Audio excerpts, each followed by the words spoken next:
case briefs, and so much more. LSData's got what you're looking for.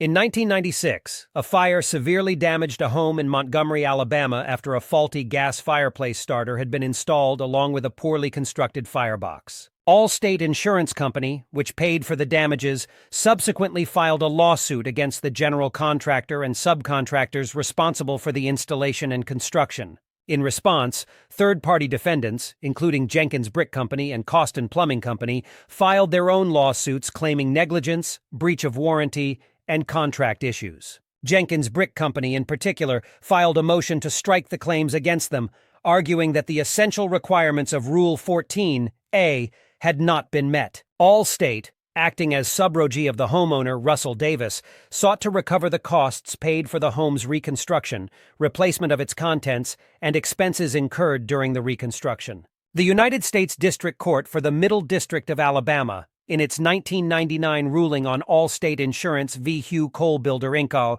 focused on whether a third-party complaint could be filed against a party whose liability is derivative of the outcome of the main claim under Rule 14, as opposed to being based on an entirely separate claim. The court found that the third-party plaintiffs had failed to meet the requirements of Rule 14A and subsequently granted Jenkins Brick Company's motion to strike while also dismissing the claims against Costin. Although the request by Costin Plumbing for a case without trial was rejected, the court ruled that they may raise their arguments again in future legal proceedings. Case briefs, and so much more.